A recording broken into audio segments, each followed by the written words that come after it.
Falando da questão financeira, você falou que você sempre foi disciplinado, organizado, e foi educação dentro de casa, seus pais, ou é uma característica pessoal sua de não se deslumbrar e gastar mais do que pode? De onde veio esse comportamento? Eu quero empreender. Eu ganhei dinheiro para os outros, agora eu vou ganhar para mim. Quando eu montei o negócio, mudou o jogo. Eu peguei o dinheiro que estava guardado, que eu fiz reserva, e empreendi. Mesmo com bastante know-how, com conhecimento em planejar e implantar, eu planejei uma coisa, aconteceu outra. Totalmente diferente. Eu deixei de ameaçar o meu patrimônio pessoal, consegui preservar a parte que eu não tinha usado no empreendimento. Há 6 anos eu consigo crescer nessa reserva e as óticas têm capacidade de investimento próprio. É um tremendo desafio encontrar algumas pessoas que possam liderar operações, então quanto mais ainda desenvolver pessoas. E muita gente, elas ficam pelo caminho porque elas não têm competências emocionais.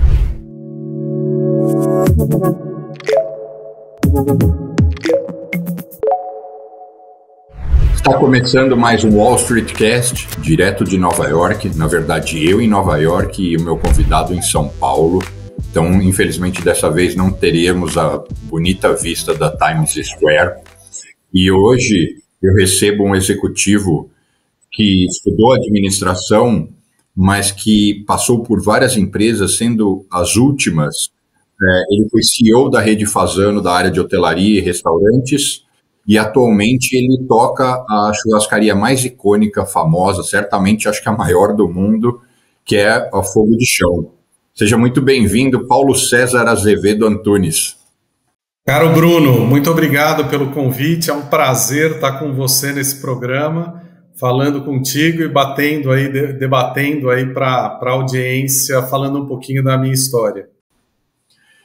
Eu é que tenho que agradecer e, como você sabe, a minha audiência, basicamente, ela sempre quer entender o seguinte. Ela quer entender sobre dinheiro, como ela ganha mais dinheiro, como ela poupa melhor ou poupa mais, como é que ela investe. É a vida financeira, que é algo que eu sempre digo o seguinte, não tem quem viva, a não ser que você viva numa tribo indígena, todo mundo tem que se relacionar com o dinheiro, mais ou menos, né? Então, a ideia é explorar aqui no sentido das competências pessoais, da sua carreira e tudo mais. Então, se prepare para as perguntas mais invasivas possíveis. Manda bala, deixa comigo.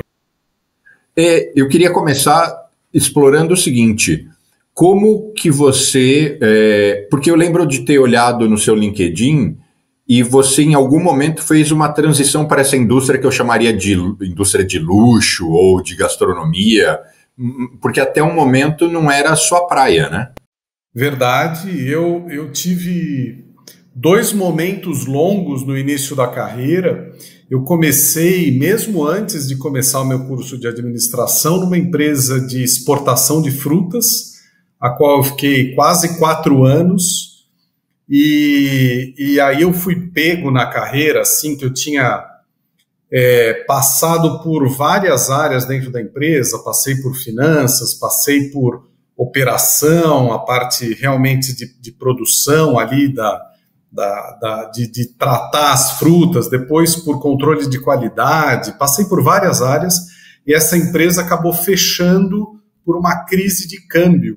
Aí eu saí e ingressei na Alpha Graphics, que já era uma empresa de luxo, uma empresa de franquia, de loja de conveniência gráfica, mas posicionada para um público AAA. E aí fiz uma grande história, fiquei quase 15 anos na empresa e fui de ajudante do ajudante, digamos que traduzia manual, então o inglês já era importante. Começar a implantar as lojas novas, então provar, digamos, fazer a prova de rentabilidade de mercado foi importante. E depois foi uma outra guinada dentro da minha carreira, desse período de 15 anos, onde eu comecei a trabalhar com vendas. Eu acho muito difícil também um empreendedor e um executivo não ter resultado se ele não tiver ou um envolvimento direto com as vendas ou com a estratégia de vendas. E eu me envolvi com vendas de franquia, e aí me desenvolvi, a empresa cresceu aqui no Brasil, e num determinado momento assumi também o suporte a esses franqueados e me tornei diretor-geral da empresa. Depois a empresa foi vendida, a Master License foi vendida para os Estados Unidos, isso eu já tinha 10 anos de empresa, e aí eu assumi a empresa para a América Latina. Então cuidei das franquias para os Estados Unidos aqui no Brasil e em outros países da América Latina. E foi um período muito bacana. Saí a convite, fui ser vice-presidente de uma empresa europeia de equipamentos elétricos para construção, chamada Hilt, também uma empresa posicionada no AAA. E aí foi um furo na água para mim, porque eu fui para tocar um projeto e 6 meses depois que eu estava na companhia, a companhia desligou esse projeto. Me ofereceu uma posição consolação para eu ir para a Indonésia, e na época eu tinha gêmeos pequenos, que hoje têm 22 anos, mas na época eles eram pequenos. Isso eu estou falando de 2005, 2006. E a esposa dentista, com consultório, enfim, decidi ficar aqui, foi a melhor coisa que aconteceu, porque aí sim eu ingressei nesse mercado de luxo, de hotelaria. A JHSF havia comprado o controle do Hotel Fasano, só existia um à época, que era uma sociedade do João Paulo Diniz, falecido João Paulo Diniz, com o Rogério Fasano, e a JHSF comprou a parte do João Paulo Diniz. E precisava de um administrador. E foi aí que eu entrei, com toda a bagagem de gestão, sem conhecer hotelaria, mas foi o início de uma jornada muito bacana. Eu fiquei por 8 anos como CEO dos hotéis. Nós crescemos de 1 para 4 hotéis operados até 2000. Eu entrei em janeiro de 2007. Depois de 4 anos, tínhamos 4 hotéis. E quando eu saí, nós já tínhamos 10 hotéis assinados. 2 anos depois de estar no Hotel Fasano, a família Fasano, que controlava os restaurantes, me convidou para assumir os restaurantes. E aí eu toquei as 2 empresas juntas por 6 anos. Então, de 2007 a 2009, só os hotéis, e de 2009 a 2015, as 2 empresas simultaneamente. Foi uma experiência muito bacana. Uma experiência de turnaround, ou seja, de virar o jogo de uma empresa que até então não gerava caixa. Ela passou a gerar caixa de maneira consistente, aí permitiu que reinvestíssemos no negócio, desenvolvêssemos equipe e, claro, falando de dinheiro, eu crescesse financeiramente como executivo. Nas outras empresas eu também fui muito bem cuidado, falando um pouco de dinheiro, falando um pouco de carreira e finanças, né? Eu sempre fui muito focado nas finanças pessoais e com a família, e a família veio junto. Então, desde o início da carreira, então eu tenho 37, 38 anos de carreira, sempre focando em construir e proteger um patrimônio, fazer crescer o patrimônio, e sempre com sucesso. E no Fasano foi um crescimento muito grande, foi um crescimento exponencial, foi muito bacana.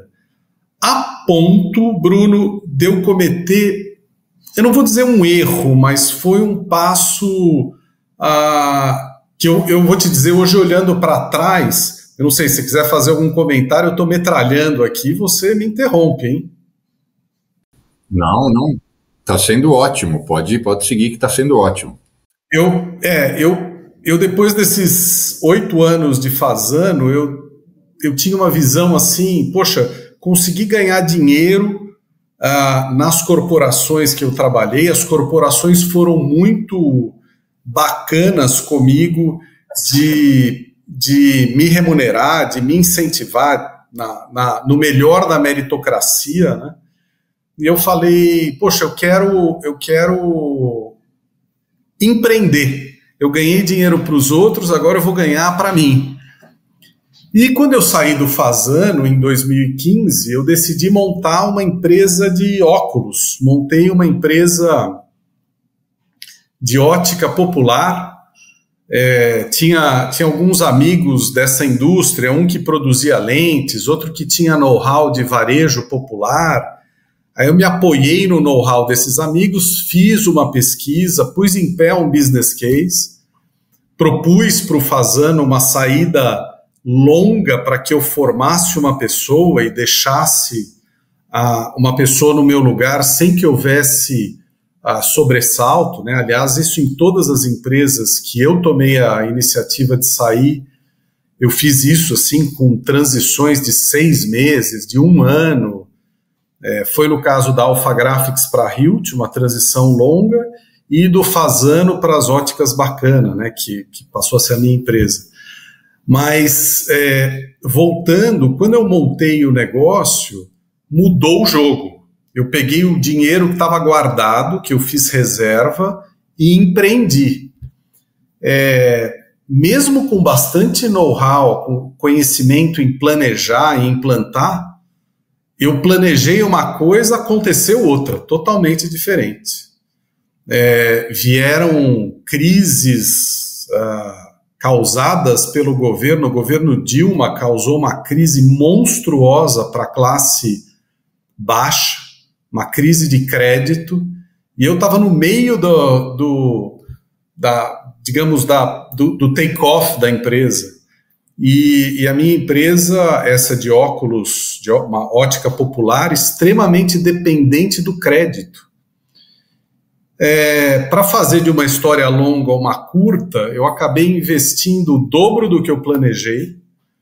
Eu ia investir 1/4 do meu patrimônio, eu investi metade do meu patrimônio, e chegou num ponto que eu falei, opa, se eu continuar nessa trajetória, eu vou consumir o patrimônio e aí vai ficar ruim. Decisão essa que me empurrou de volta para o mercado executivo, e hoje eu posso dizer que mesmo os problemas acabaram virando uma bênção, porque a ótica deu certo. Eu estou a ponto de abrir a 4ª unidade, então estou expandindo de maneira mais lenta do que eu planejei, mas há 6 anos e meio eu toco a fogo de chão. Quando eu decidi procurar uma posição executiva, a Fogo de Chão estava buscando uma pessoa para liderar as operações aqui, e, obviamente, com transparência, eu disse que eu tinha os negócios de ótica, mas eu tinha uma equipe que eu tinha montado uma maneira de trabalhar onde eu dividia, eu dava 1/3 da última linha para colaboradores que estavam comigo há muito tempo, que eu confiava e que já tinha a mesma maneira de ver o dia a dia que eu tenho e tal. E nós crescemos juntos, estamos crescendo de maneira orgânica, claro, mas eu deixei de ameaçar o meu patrimônio pessoal, consegui preservar a parte que eu não tinha usado no empreendimento. Claro, há 6 anos eu consigo crescer nessa reserva, e as óticas têm capacidade de investimento próprio. Claro, num ritmo mais lento do que poderia ser, mas virou até um plano de negócio para mim. Ou seja, eu pretendo ficar aqui na Fogo de Chão mais 10 anos, então vou completar 15, 16 anos como executivo aqui, como foi na Alpha Graphics, outra história longa, como foi no Fasano, enquanto eu preparo o business para, digamos, quando eu tiver 65 anos, eu mudo um pouco o ritmo, que como executivo de uma multinacional, uma empresa de fundo de investimento, é um ritmo como tem que ser, né? E aí depois eu vou para um business que talvez já tenha uma inércia, eu possa focar mais na parte estratégica, mais na parte de expansão, marketing, coisas que mexam o ponteiro, né? Então te dá um panorama um pouco como eu vejo finanças, como eu cuidei tanto das finanças pessoais, das finanças das empresas que eu trabalhei. Bom, eu cuidava de maneira tão séria quanto eu cuido do meu dinheiro. Então, com seriedade, com transparência, com relatórios auditáveis, com toda a governança que você possa imaginar, né, como deve ser. Então, eu acho que isto também, apesar de ser o mínimo de um executivo, eu acho que isso também, de certa forma, é recompensado com confiança, com histórias longas e com cada vez mais autonomia quando a gente vai entregando os resultados e eles vão aparecendo nos números também. Bom, eu tenho uma série de perguntas disso que você acabou de dividir conosco. A questão dos restaurantes Fasano era uma outra empresa que a JHSF naquele momento também se tornou sócia, ou ela até já era sócia, mas você só não se envolvia? Não, ótima pergunta. Eu era estatutário da empresa de hotéis, que era uma sociedade JHSF e Rogério Fasano somente. E a empresa de restaurantes era da família Fasano, do seu Fabrício, saudoso, falecido Fabrício Fasano, Rogério Fasano, Deca e Fabricinho. Então, era uma empresa familiar pura quando eu assumi como CEO em janeiro de 2009, e foi assim até o momento de eu sair. Depois que eu saí da empresa, a empresa de restaurantes foi comprada, incorporada na empresa de hotéis, e hoje é uma sociedade entre JHSF e família Fasano. Então você tinha, é como se você tivesse dois trabalhos simultâneos. Dois chapéus, que em algum momento tinha até alguma intersecção, porque tinham operações de restaurante dentro dos hotéis, então precisava ser um equilibrista. E agora a questão da ótica. O projeto era uma rede de franquias? Qual era o conceito? Ótima pergunta. Eu tive know-how de franquia bastante, militei na Associação Brasileira de Franquias, vi outros cases além dos da Alpha Graphics, e franquia é um método muito interessante para você expandir colocando bem pouco CAPEX, né? Você tem que colocar CAPEX para dar suporte ao franqueado, mas quem investe na infraestrutura de cada unidade nova é o franqueado. No entanto, eu tive a experiência de que você precisa ter uma massa crítica para você começar a franquear. Então, o meu plano era crescer, ter 10 lojas próprias, e aí depois decidir se eu queria ter uma rede de franquia ou uma rede de lojas próprias. Hoje em dia, eu diria que a minha opção seria ter rede de lojas próprias, mas quando você ganha escala, por exemplo, se eu tiver mais de 10 lojas, eu vou ter talvez know-how e margem de manobra que, se eu passar de 10 para 50, pode mudar muito o jogo, e aí a franquia pode ser um passo importante. Ainda não decidi, acho que isso é uma decisão mais para frente. Entendi. E o conceito da ótica de varejo, igual tantas outras redes, igual Fotótica, igual Óticas Carol, é nesse segmento? Não. Eu acabei usando como benchmark uma ótica muito conhecida aqui em São Paulo pelo público C&D, não por quem mora, digamos, aqui no centro de São Paulo, né? Essa ótica se chama Indaiá e ela tem 40 anos de vida e é uma ótica, se é que dá para dizer assim, full service. Você entra e você tem laboratório onde você faz o corte das lentes, você tem exame para que a pessoa que não tem condição de ir a um oftalmologista possa ser atendido por um especialista de refração, como é muito comum aí nos Estados Unidos, né? Que você vai ao supermercado e o optometrista faz o teu exame de grau e não de patologia, né? Então isso a Indaiá também tinha bar, tinha kids club, e eu fui para uma ótica assim, então totalmente diferente. Depois chama Ótica Bacana, se você quiser conhecer, você vai ver. Para você imaginar, eu tenho ótica de 500 metros quadrados. Atende 20 pessoas simultaneamente, tem bar, tem crediário. Aliás, eu fui a primeira ótica a ter cartão de crédito próprio. eu vendo um cartão de crédito da Ótica Bacana, que a pessoa pode usar fora, como um cartão de crédito normal, e tenho também Kids Club, tenho laboratório, tenho consulta, então tudo é um full service. E aí são investimentos maiores, enfim, é uma indústria que é própria, assim, a gente não conhece aqui no centro de São Paulo, é mais para o interior. E eu as montei em Suzano, em Poá e em Itacoaquecetuba. Uma interrupção rápida. Se você está curtindo esse episódio, não esquece de deixar o seu like. Muito obrigado. Em algum grau, a Warby Parker foi uma inspiração e uma referência para você também? Foi. E eu, mais recentemente, em uma das viagens para Fogo de Chão, fui visitar algumas Warby Parker e montei uma 4ª unidade, mas de luxo, aqui em São Paulo, com outro nome, chamada Tailor Made, só que eu acabei errando no conceito.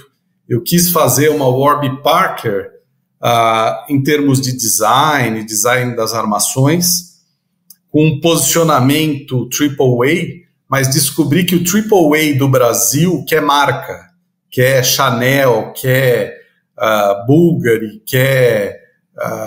e não um lugar bacana com um preço mais acessível, com marcas próprias, né? E aí esse projeto durou 1 ano e eu acabei fechando e voltando a atenção e energia para expandir a Ótica Bacana. Então, estou prestes aí a abrir a 4ª unidade, talvez no ano de 26, então me inspirei na Warby Parker e dei com os burros na água. Entendi. Para quem não conhece, né, a Warby Parker, eu não sei se é absolutamente a verdade, mas o que se fala aqui no mercado americano é que ela foi a primeira rede que se estabeleceu grande, que é full service, né, que tem tudo lá dentro, que é isso que o Paulo comentou, que você chega, ele apura seu grau, né, ele faz o exame, a lente é feita no laboratório deles, enfim. Eu não sei se verdadeiramente foi a primeira e a única, mas é a grande, né? É a que despontou, né? Sim, sem dúvida, e de muito sucesso, né? Exato. E aí o Fogo de Chão, sem dúvida nenhuma, é a maior rede de churrascarias do mundo, né? Olha, com certeza. Hoje nós temos 116 unidades, muito concentrada em lojas próprias nos Estados Unidos e no Brasil. São 86 nos Estados Unidos e 9 no Brasil. E aí temos no México, temos nas Filipinas, temos na América Latina, temos no Oriente Médio. E, com certeza, aí no Brasil é a maior expressão dessa cultura, dessa arte do churrasco que nós tão bem representamos. Quanto tempo depois que o Fogo de Chão tinha sido vendido que você chegou? Ou foi logo ali na transição? Não, foi mais de 10 anos depois que ele foi vendido. Eu entrei no 3º fundo de investimento e hoje nós estamos no 4º fundo de investimento. É uma coisa um pouco óbvia, né? Mas é impressionante como a rede se tornou infinitamente maior e expandiu fora do Brasil, né, aqui nos Estados Unidos, do que no próprio país de origem, né? Isso, você tem lógico que a explicação é maior mercado, maior população, maior renda, etc. Mas no Brasil não tem espaço ainda para uma expansão significativa ou não? Eu acho que é uma ótima pergunta, Bruno, porque se você analisar população, você está falando de 210 milhões de pessoas contra 320, 330, eu acho que nos Estados Unidos, você teria 50% a mais de população. Mas eu acho que tem uma outra questão muito importante. A renda média do brasileiro é 10 mil dólares e a renda média do americano é 91 mil dólares. Então, você tem uma Fogo de Chão aqui no Brasil, cujo, digamos, a experiência completa hoje custa R$ 239, ela não equivale aos 55, 60 dólares que custa nos Estados Unidos. Eu acho que os Estados Unidos acaba sendo muito bem servido. Só um parênteses, hoje a fogo de chão, tanto no Brasil quanto nos Estados Unidos e qualquer uma das franquias, o que 10 anos atrás era uma experiência só, que era o rodízio, hoje são 10 experiências. Você pode vir e comer somente o buffet de salada. Você pode vir e comer um rodízio de um corte. Você escolhe um de 3 cortes e come à vontade. Por exemplo, o meu preferido é fraldinha. Fraldinha se enquadra nesse produto aqui. Então você vem, escolhe a fraldinha e o valor é bem mais acessível para uma refeição mais rápida ou para uma reunião de negócios. Tal. Você pode comer a experiência completa.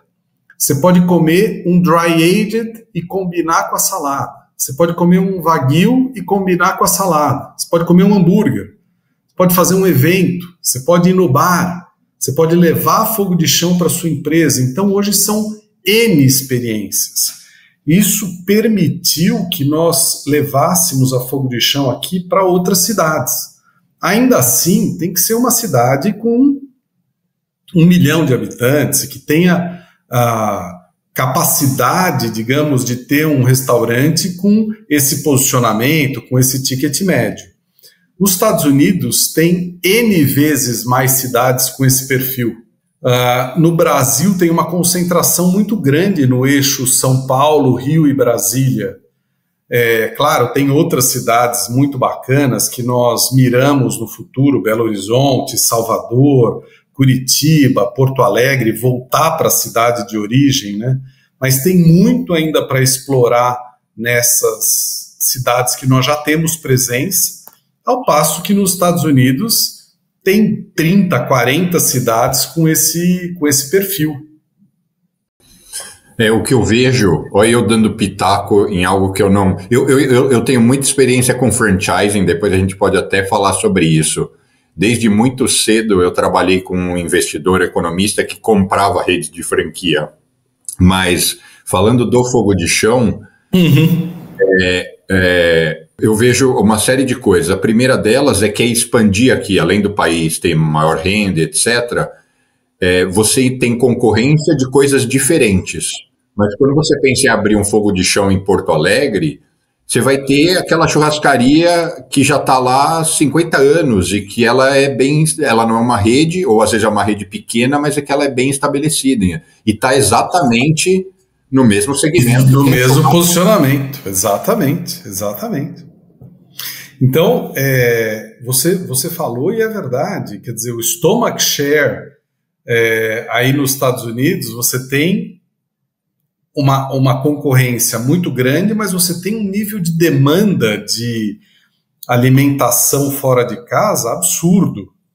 E aqui no Brasil você tem também, mas muito calcado em almoços de negócio. Tá mudando um pouco o perfil, mas ainda para a população brasileira média muito caro comer fora de casa, né? A Fogo de Chão está ampliando o posicionamento por oferecer essas opcionalidades. Então, hoje, vir na Fogo de Chão, a pessoa que vinha 1, 2 vezes por ano vai vir 6, vai vir 10 vezes ao ano. Então, isso vai permitir que nós possamos expandir a marca e atender mais pessoas e penetrar mais no mercado. Então, esse é o planejamento. Essa é a principal meta, expandir a rede, aumentar a produtividade das unidades. Quais que são os seus principais desafios? Os principais desafios são 2, né? Claro, aumentar o fluxo das lojas atuais e expandir a rede aqui no Brasil. Um crescimento orgânico num primeiro momento, então nós vamos crescer de 1 a 2 lojas a partir de 27, e esperando aí que a economia também, que os governantes ajudem ao invés de atrapalhar, né? Então a gente tem uma expectativa muito grande que o Brasil, que sempre foi o país do futuro, que chegue lá e que se desenvolva de uma maneira saudável, né? Com responsabilidade fiscal, cuidando aí da previsibilidade em todos os aspectos, trabalhista, jurídico e tal. E aí o país é um país muito bacana para se investir, para crescer. Agora, voltando na questão da sua carreira, você sempre estudou muito? Você fez vários outros cursos depois da faculdade ou não? Olha, interessante, assim, eu fiz logo cedo a graduação e a pós-graduação, quase que emendei um no outro. E depois disso, os cursos, eles foram muito mais os cursos que eu tive acesso nas próprias empresas. Então, desde 25 anos atrás, que eu fiz um curso com o Covey, do Seven Habits. Depois eu fiz o curso com o próprio, das empresas feitas para vencer. Então, assim, muitos conceitos que, na realidade, Bruno, são as bright ideas, né, de gestão, de você gerir, por exemplo, aqui na Fogo de Chão é muito bacana como exemplo de uma gestão de preservar o que deu certo, então preservar a tradição, olhar para a inovação, colocar tudo no mesmo pote, tradição e inovação, com muito rigor de controle. Então, assim, você não gere nada que você não analise dados. Então, nós somos uma empresa absurdamente geradora de dados. Nós temos informação sobre tudo. E toda decisão é em cima de fact-base. Então, assim, não é eu acho, eu sinto. Claro, em algum momento você vai usar a intuição para tomar a decisão. Mas, te respondendo, assim, eu fiz cursos pontuais e em cima também de literaturas pontuais que viraram alicerce da minha tocada de gestão. E que eu tive muita sorte de, por exemplo, na JHSF, ou na Alpha Graphics, ou aqui na Fogo de Chão, essas empresas abraçarem essas mesmas bright ideas de gestão, de finanças, de arrojo, ao mesmo tempo com segurança, para se falar em projetos não de um mês, um ano, uma década, se falar de projeto de décadas. Né? Assim foi Alpha Graphics, Fasano, que é uma empresa centenária, e Fogo de Chão, que daqui a 3 anos vai se tornar uma empresa de 50 anos. Então, eu gosto muito de juntar gestão com todas essas ideias que eu listei para você assim, en passant, de fazer algo não para o curto prazo, e sim, você está lidando com equipe, com famílias, com clientes, com comunidade. Então, eu acho que gestão traz uma carga de responsabilidade absurda, que, claro que tem infelicidades, circunstâncias de negócio, mudanças de tecnologia que podem levar mesmo os gestores responsáveis a finais não bonitos, não bacanas, mas via de regra eu acho que tudo isso que eu coloquei tem que ser o mínimo assim para que você tenha uma história de sucesso. E vocês têm alguma concorrência direta no Brasil, especialmente em São Paulo? Porque eu sei que tem, talvez eu fale besteira, porque eu não tenho ido muito para algumas cidades, mas no Rio tinha o Porcão, acho que ainda tem. Não, ele não existe mais, infelizmente. Eu acho que, eu não sei detalhes também, arrisco estar falando uma besteira aqui, mas eu acho que empresas familiares que às vezes não cuidam, não sei nem se é o caso, mas em outras indústrias eu sei que houve assim, uma tocada familiar, ou às vezes não cuidar da parte tributária ou da parte trabalhista, principalmente num país como o Brasil, faz, às vezes, empresas familiares sucumbirem. Mas, respondendo a tua pergunta, sim, tem empresas que são bons concorrentes aqui no Brasil, em São Paulo. Eu diria que tem várias, e não somente nessa área de experiência de churrasco, mas hoje restaurante você acaba concorrendo com todos, né? De pizzaria a japonês, de massa, de italiano aos ibéricos, que hoje se desenvolveram muito. Então tem uma concorrência grande e nós nos atualizamos, e um dos pilares da gestão da Fogo de Chão é cuidar muito da equipe. Então, nós somos uma empresa que investimos muito em treinamento, que a gente gera de caixa. O primeiro recurso é colocado para desenvolver a equipe. Inclusive, nós preparamos muitas pessoas, já foram, eu diria que 350 famílias aqui do Brasil para os Estados Unidos trabalhar na Fogo de Chão. Então, faz parte de um desenvolvimento de plano de carreira. A gente leva as pessoas com green card e tal. Então, se você for numa Fogo de Chão aí nos Estados Unidos, invariavelmente você vai encontrar um gaúcho, e a gente brinca que nós temos gaúcho do Rio Grande do Sul e temos gaúcho de tudo quanto é parte do Brasil. A gente brinca que a formação, o resultado da formação, ele se torna um gaúcho. Mas nós temos gaúcho da Bahia, da Paraíba, de São Paulo mesmo, e essas pessoas estão aqui nas nossas 9 unidades, nas 700 pessoas que nós temos, e em parte nas 10 mil pessoas que nós temos nos Estados Unidos. Então, muito investimento em pessoas e processos. O outro investimento, claro, é na qualidade do que é servido. Nós não só servimos produtos premium, como receitas. E aí nós temos receitas tradicionais, receitas novas, principalmente eu estou falando do buffet de salada. Quando a gente fala de carne, tem pouco a se inovar, a não ser comprar carne de qualidade, com sal grosso, com fogo forte, com um gaúcho que sabe assar na distância certa do fogo, cortar na direção da fibra correta, contra a fibra, no caso, né? E, em última instância, como nós nos comunicamos com o nosso cliente.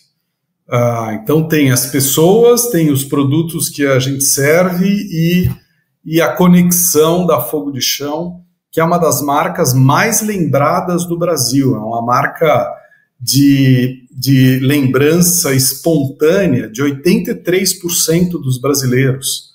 Então, é uma marca muito querida, que a gente cuida com muito carinho para continuar ocupando esse espaço de destaque no coração dos nossos clientes queridos.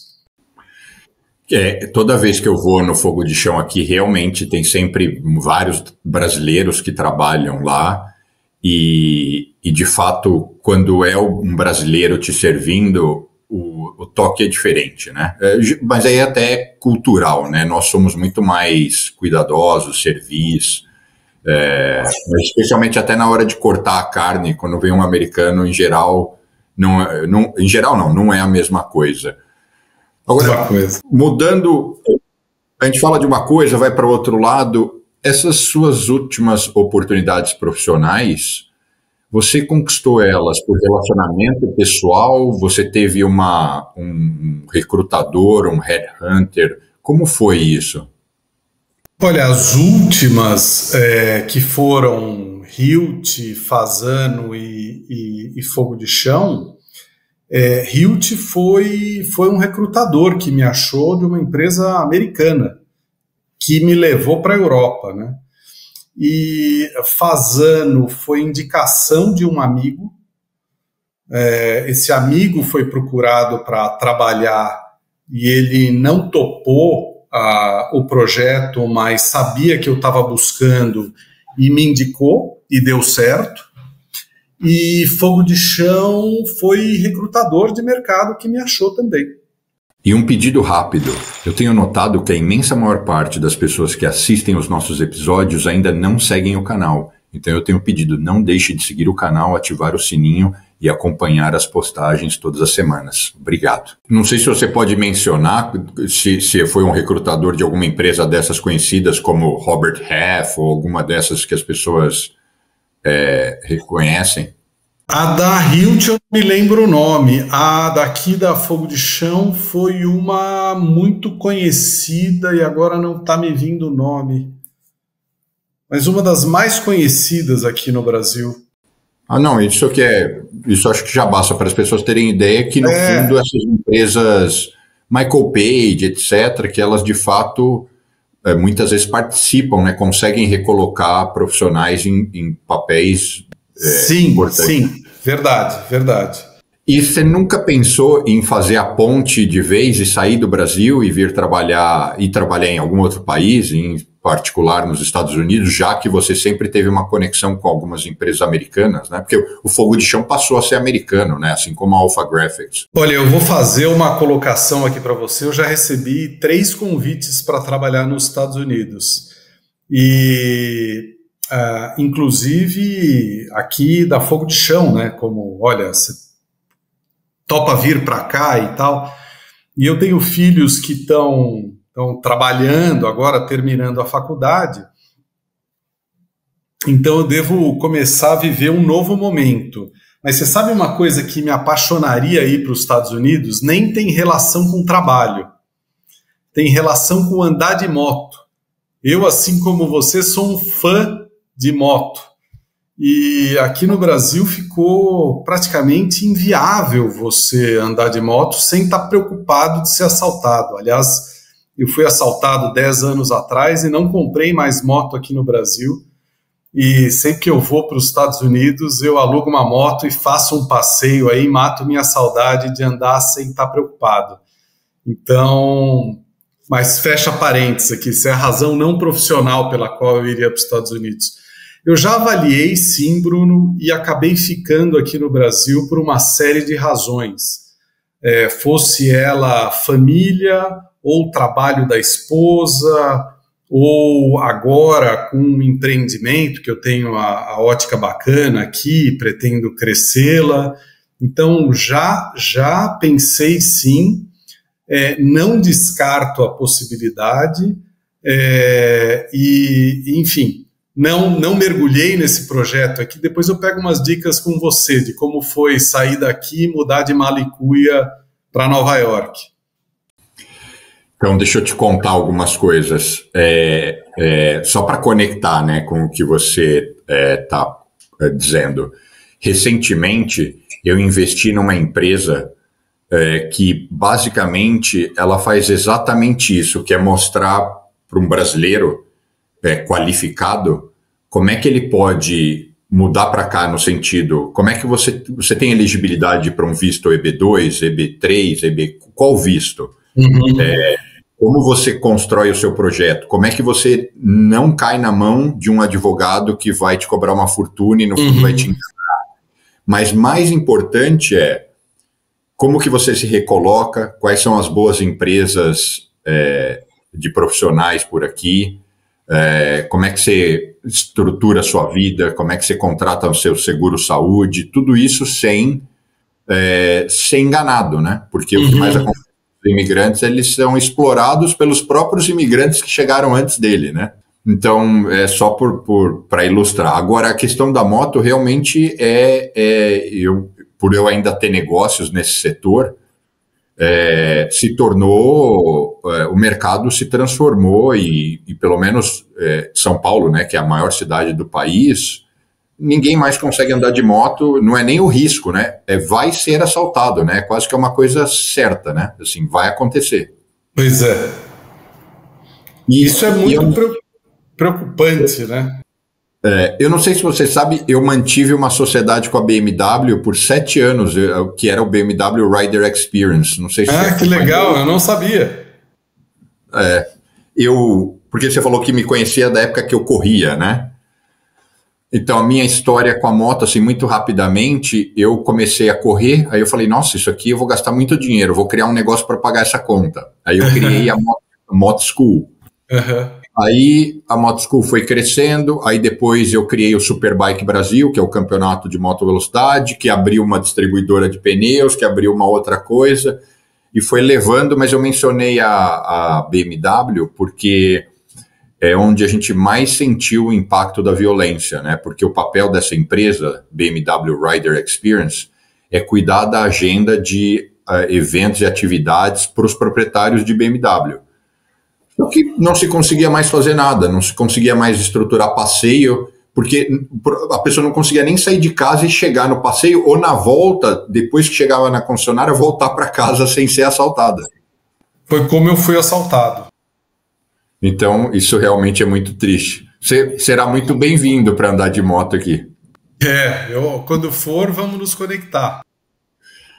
E agora, falando da questão financeira, você falou que você sempre foi disciplinado, organizado.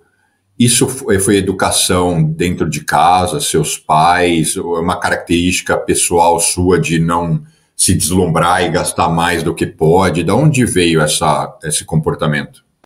Eu acho que uma mistura, uma característica pessoal e sim, orientação principalmente das raízes, assim, dos pais, e eu carrego isso assim muito, muito forte. Também assim tive experiência de família de às vezes descuido com a reserva, e aí eu aprendi também o que não pode ser feito. Então, as duas coisas, Bruno, eu diria que as boas orientações ajudam muito, e muitas vezes viver algum perrengue te abre o olho para o que não fazer. Aquele ditado que mar ruim faz um bom marinheiro, eu acho que se aplica nisso aqui. Se a pessoa eventualmente vive um problema, eu acho que pode auxiliá-la a não incorrer. E eu vi, sim, na família, dos dois lados, assim, dos meus pais, uma história de cuidar, de multiplicar, de preservar. Então, eu acabei misturando as duas coisas e tirando o melhor dos dois. E você acha que você conseguiu passar isso para os seus filhos até então? Olha, eles estão numa idade que agora é colocar em prática aquilo que eu acho que eles aprenderam, né? Então, até assim, nós desde cedo em casa, só um exemplo, eu sempre tive orçamento doméstico, sempre. E sempre dividi isso com frequência com todos. Então, quanto ia entrar em casa, quanto ia gastar, quanto era reserva, quanto nós íamos alocar para cada projeto. Eu tenho planilhas estou falando sem exagero, de mais de 30 anos, né? E isso virou um hábito.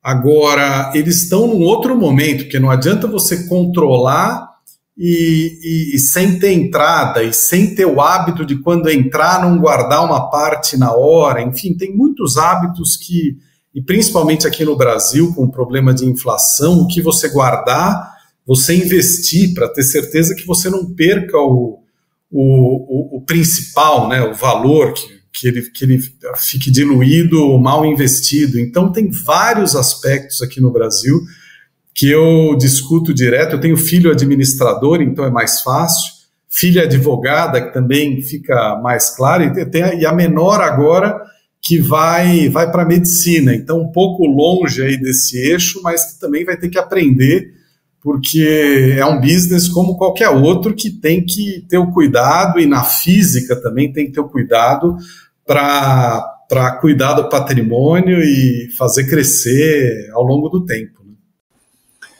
E aí, mudando de novo, como o Fogo de Chão passou a ter o investimento de fundos majoritariamente internacionais, A sua equipe Brasil são todos brasileiros ou você tem um CFO americano? Como é a composição? Eu respondo para a estrutura, para o C-Level, para o CEO americano, né? Para o Barry McGowan, que é o CEO mundial. Mas a Fogo de Chão, ela tem uma estrutura, eu acho que eu não tinha ouvido isso na história de outra empresa. A Bain Capital comprou a Fogo de Chão faz exatamente 2 anos. E 2 anos atrás, no momento que ela trocou até agora, no momento que ela comprou a empresa até agora, ela não trocou nenhum funcionário do C-Level. São as mesmas pessoas que estavam. Então, essa é uma primeira coisa, é uma estabilidade muito grande, uma continuidade de um projeto. Diferentemente, muitas vezes, do que acontece quando uma empresa é vendida para um fundo de private equity, o fundo de private equity impõe um novo ritmo, uma nova receita, muda as pessoas e tal. E, sim, tem um CFO nos Estados Unidos e tem toda uma estrutura financeira aqui no Brasil que responde para mim, matricialmente também para os Estados Unidos, e é muito simples, assim, é ao mesmo tempo muito completo, com nível de informação, com rapidez da ponta da onde a informação é gerada até lá, com auditoria, enfim, com confirmação e checagem dos caminhos, principalmente os tributários, que aqui no Brasil é uma complexidade maluca e estamos prestes a aumentar ainda a complexidade, né? Com a promessa de diminuição de carga tributária, o que muita gente duvida que isso vai ser fato, enfim. Então a parte financeira muito tranquila, muita gente fala, putz, trabalha com fundo de investimento, a empresa já foi capital aberto e tal, então tem complexidade. Na realidade não, eu acho de uma simplicidade enorme, quando você tem todas as informações na mão, a transparência e tal, é muito mais fácil de tocar, e eu diria que é muito mais, não simples, mas muito mais certeiro das tomadas de decisão, porque você tem a informação na mão para tomar a decisão. Da onde você acha que veio a sua articulação pessoal, a sua desenvoltura? Porque vamos falar como amigos, como se a gente não tivesse sendo gravado e eu tivesse na sua sala de casa batendo um papo. Hoje, assim como você, eu estou por trás e responsável de alguns negócios e é um tremendo desafio. Desafios tem muitos, né? Mas é muito desafiante encontrar algumas pessoas que possam liderar operações e tão quanto ou mais ainda desenvolver pessoas. E o que eu enxergo é que muita gente, elas ficam pelo caminho porque elas não têm competências emocionais. Então eu consigo pegar um engenheiro que saiu do ITA, mas que, ou seja, burro ele não é, né? Mas ele não consegue ter habilidades emocionais de ser criticado, pressionado, de ser desafiado, de ser desaprovado, de lidar com outras pessoas, porque ele não vai começar presidente. E quando você está num grupo, ser humano, juntou 3, já sai ruído, né? Não, é muito difícil não sair, então a habilidade não... Sair o ruído vai, né? A questão é como lidar. Da onde veio essa sua característica? É algo que você foi naturalmente moldando? Porque você começou... você mesmo falou que um dos seus primeiros trabalhos você era uma mistura de almoxarifado com sei lá, controlador assistente geral. Então, muita gente galga 1, 2, 3 estágios e bate no teto e dali não sai. E só falando com você aqui, eu já noto que você é consciencioso, etc. Da onde veio isso? Isso é seu ou você desenvolveu isso intencionalmente? Deve ter traços pessoais meus que auxiliam, mas eu tive mentores, assim, eu tive pessoas e eu sempre prestei muita atenção em quem já tinha chegado lá, ou Hoje tem o Silver Age, né, as pessoas de cabelo mais branco. Eu sempre prestei muita atenção e eu tive sorte de ter mentores de qualidade, assim, a começar de casa por pai e mãe. Então, pessoas que me auxiliaram muito na visão, e depois em cada empresa que eu trabalhei, eu posso destacar Paulo Ideu na Alpha Graphics, com quem eu trabalhei 15 anos, eu posso destacar Rogério Fasano e Zeco no Fasano, eu posso destacar Selma e Barry aqui na Fogo de Chão, e colocando esses cursos e esse material didático que eu absorvi, tudo num pote aí para tomada de decisão, eu acho que é tudo junto. Ainda assim, a gente erra. Imagina quem não faz, né? Quem toma decisão, quem atira do coldre, né? Não tira o revólver para dar o tiro, atira, assim, invariavelmente vai fazer besteira, né? Acho que quem toma muito cuidado, é precavido, tal, ainda erra, e aí o importante, claro, é aprender com o erro para não errar de novo, né? Mas eu acho que é esse conjunto, mas sem dúvida a sorte de ter tido mentores que me abriram o caminho, e eu diria até que tem gente que é âncora, assim, que te puxa para o fundo, e tem gente que te leva para cima. Eu tive a sorte, sigo tendo, hoje com 55 anos, comecei a trabalhar antes dos 18, e hoje com 55 anos, sigo tendo amizade com esses mentores do passado, os quais eu consulto com frequência. Preciso colocar nessa lista amigos também. Eu tenho um grupo pequeno de amigos, 4, 5 pessoas, talvez 1, 2 principais aí que eu me consulto também, e eu faço um sounding board para tomadas de decisões importantes, e o resultado é esse, assim. Eu acho que quando você se cerca de boas pessoas, bons conceitos e ouve bons mentores, é só questão de persistência, porque o resultado vai vir. Para a gente fechar, você é ativo em alguma rede social? Quem quiser te acompanhar, você é ativo no LinkedIn ou em alguma rede? Eu sou, e no LinkedIn e no Instagram, ativo daqueles que eu não saberia dizer o meu endereço, mas eu já estou pegando aqui para ver se eu te dou, ou eu peço para te mandarem depois aqui. Não, eu ponho na descrição do vídeo, sem dúvida nenhuma. Então perfeito, melhor. Paulo, eu queria te agradecer muito, foi muito bacana te receber, ouvir sua história, agradecer por você ter dividido com tamanha sinceridade, generosidade, desejar extremo sucesso e te dizer que quando você estiver em Nova York, está convidado para gravar aqui no estúdio ou até mesmo jantarmos no Fogo de Chão ou em outro restaurante. E quando eu estiver em São Paulo também não vou deixar de te avisar para eventualmente a gente tomar um café. Te agradeço, gostei muito do papo, do formato. Eu já tinha te visto recentemente com o Manhattan Connection, do qual eu sou fã, e vai ser um prazer te receber aqui na Fogo de Chão, São Paulo.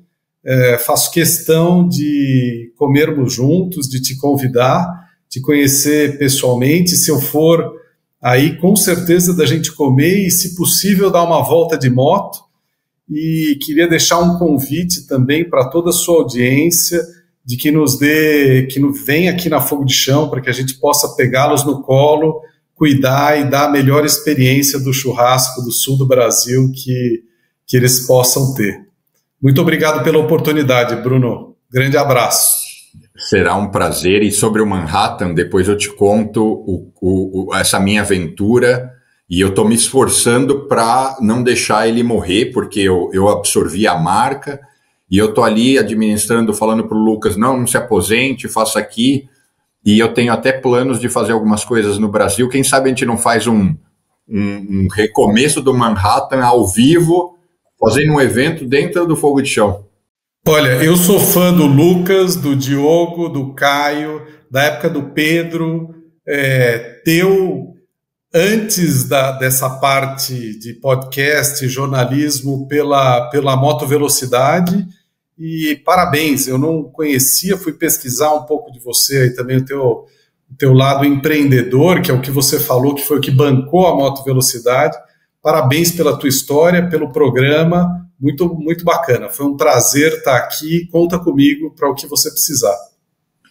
Maravilha, Paulo, muitíssimo obrigado e obrigado também a todos que nos acompanharam. Se você curtiu esse episódio e gosta de conhecimento profundo e bate-papos com pessoas super interessantes, eu vou deixar aqui 2 recomendações de outros episódios para você assistir. E a gente se reconecta a semana que vem. Muito obrigado.